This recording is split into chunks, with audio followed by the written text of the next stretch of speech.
The Chicago Bears offensive line has had a lot of struggles early on this season, and today we're going to talk about what this team has to do in order to be able to bounce back. There's one thing that I think they need to do immediately, and I don't think they really have a solution for it, but that is they need to replace Coleman Shelton. The Chicago Bears center is terrible. He's oftentimes getting bull rushed. He's oftentimes the guy that's getting blown up on run plays. And he's the guy that I feel like is responsible for keeping a quarterback feeling clean within the pocket. To me, Coleman Shelton has not done a good job over the course of the first 2 weeks. And I'm going to just show you guys a couple of plays with this guy, and we'll also look at some of the other offensive linemen. Plus, I also do think some of the blame has to go on Caleb Williams. And I'll show you guys examples of what I mean a little bit later on. You know, teams are going to blitz the Chicago Bears until Williams can prove that he can consistently hit his guys open. He can consistently read the blitz. He can consistently see what's kind of happening. And he's able to quickly get the ball out. However, before we get into that, here's another example of Shelton just straight up getting his ass kicked. Just straight up getting bull rushed. And you know, this is unfortunate for the quarterback because it's not like every single one of these offensive linemen are losing their blocks. You know, you can see Darnell Wright does a pretty good job. You can see that the left tackle does a pretty good job. Tevin Jenkins is pulling. He has a hard block, but he's doing an okay job as well. And the one thing you need as a quarterback is you need to be able to step up within your passes. And on this one, you got a guy coming right at you, right? There's nothing a quarterback can do when a guy's coming right at you the way he is on this one. And I know a lot of people have been saying over the past 2 weeks that Caleb Williams is not a good quarterback. Some Bears fans have started to say that as well. But it's crazy to me that CJ Stroud has kind of done this to teams around the NFL that have young quarterbacks. You know, CJ Stroud is not the rule. CJ Stroud is the exception. CJ Stroud is the one quarterback that ends up having success as a rookie. On the other end, Jalen Hurts and Josh Allen and pretty much majority of other rookie quarterbacks that end up being very, very good players, those guys are the actual rule, right? Those are the guys you should actually look at. Quarterbacks take time to develop, but part of quarterbacks having success also comes down to the offensive line. You know, I really felt that the Chicago Bears should have drafted a center. And we had heard reports that they were interested in guys like Jackson Powers Johnson, as well as some of the other guys. And obviously they ended up not pulling the trigger. And now their center position's in a bad spot, essentially, right? To me, Shelton has been getting his ass kicked over the first 2 weeks. So this is the third play where he gets basically bull rush and the quarterback's unable to step up. And, you know, this makes it a lot harder as well for the other guys because as offensive tackles, one of the things you're taught is if you have a speed rusher that's trying to get upfield, push them upfield. Let them run around the pocket. It's not a big deal because the quarterback will step up into the pocket and the quarterback will be able to throw the ball downfield or he'll be able to get out of the pocket, right? He'll be able to slip underneath those tackles. That only works if your interior guys are able to anchor down, if your interior guys are able to keep a clean pocket. In this instance, that's not happening. Shelton's getting his ass kicked and he's getting thrown right back into the quarterback. So there's nowhere the quarterback's able to step up. And this happened in week 2. This also happened in week 1 where the center ultimately gave up 2 sacks in week 1. And, you know, I don't think people understand this. It is a hard thing to do to give up sacks as a center. And Shelton's already given up 2 sacks on the season. Both of them came against Tennessee. That last play was the first one. Here's the second one. But what's crazy is this guy's gotten the quarterback hit a ton. Right, this guy's just not doing a good job playing football. And I'm not sure exactly what it is, but teams are attacking this guy. I mean, this right here is basic stuff. To be able to pick up a defensive line game and you just see it too late, like very, very basic stuff right there. You got to do a better job if you're asking me. Now, I think easily the biggest issue with the Chicago Bears offensive line is the center, but I think there's another thing that's leading to a lot of pressure. And that is the fact that teams are blitzing the Chicago Bears. You're going to see 5 or 6 guys oftentimes coming at Caleb Williams. On this one here, you're going to get 5 guys coming. And it's a true 5-man protection, so it's 5-on-5. And in those instances, you got to get the ball out if you're a quarterback. 3rd and 9 on this one. Once again, the defense is going to end up bringing 5 guys, and the quarterback's not going to be able to get the ball out. Now, it's not just that the quarterback's not able to get the ball out.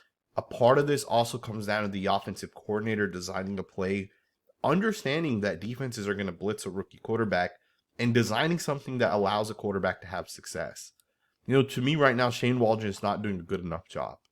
To me, when I look at this play right here, you're going to essentially have a defensive line game towards the right. And Caleb Williams is also going to end up stepping, if you keep an eye on him, towards that same side. You see that right there. He starts stepping to the right. So essentially, your quarterback is stepping right into a defensive line game, right into kind of the pressure. And with that, he goes down on this one. You have another play here where the quarterback doesn't get the ball out, and he's going to actually take a hit on 3rd and 4. And essentially, he's going to just kind of throw the ball away. But the Bears punted after this one. Now, the thing with this one is this one's on the quarterback. Now, you can put this on the coordinator if you guys want.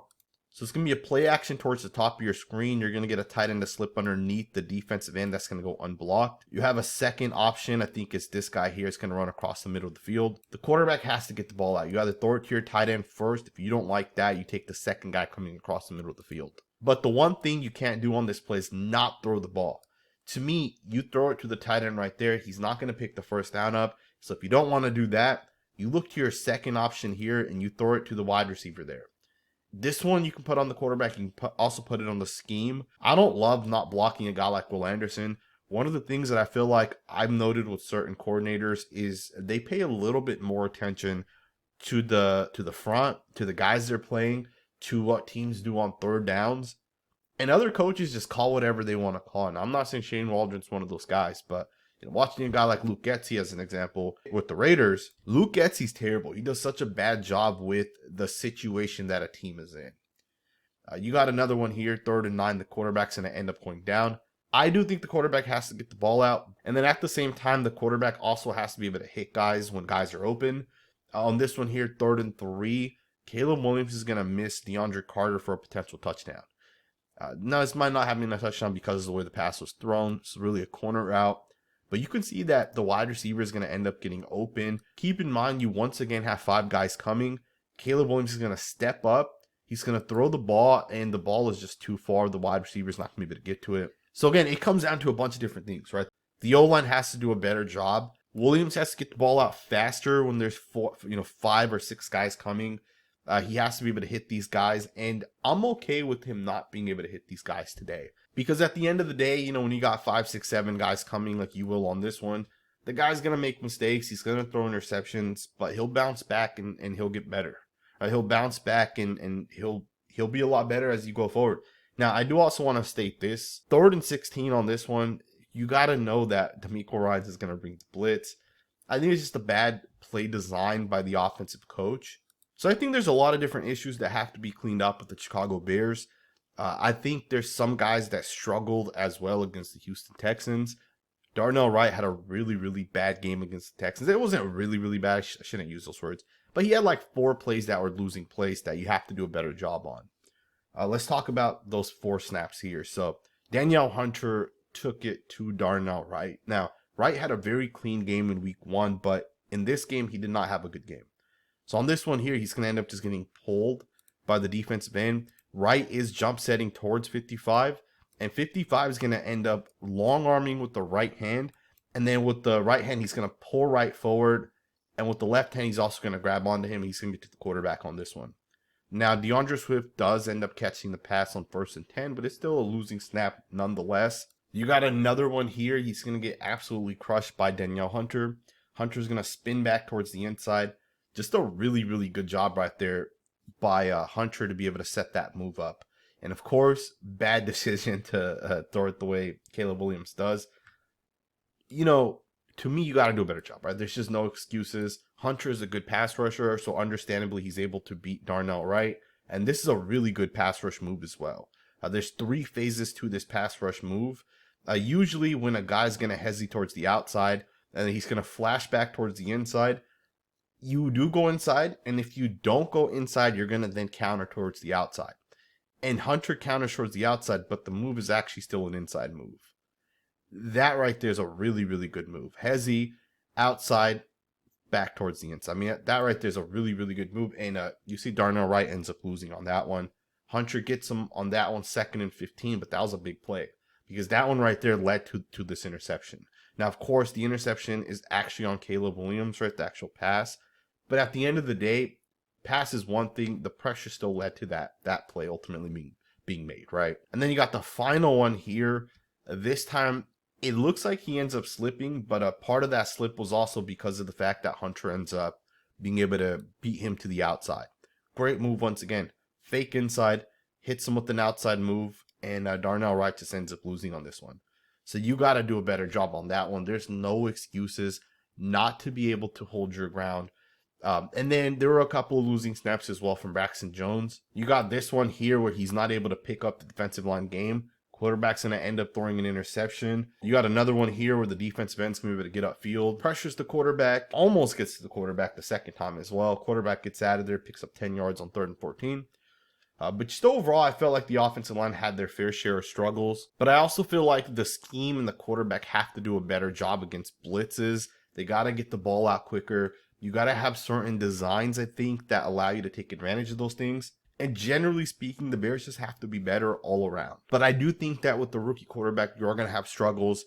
And that's okay, right? That's kind of what you're going to expect going into a season with the rookie quarterback. I think Ryan Poles has done a really, really good job putting this team together. And I think at this point, it's going to just come down to Caleb Williams developing, getting better, being able to hit his guys in rhythm. And for the offensive lineman to clean it up and continue to develop. If I'm a Chicago Bears fan, I am still excited. I've seen some tweets on the internet with Chicago Bears fans who are super, super upset. Some are calling him the next Bryce Young.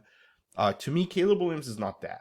Right? I think Caleb Williams still has a ton of upside. And I think Caleb Williams is one of those quarterbacks that has to develop, that has to get better, that has to improve his game.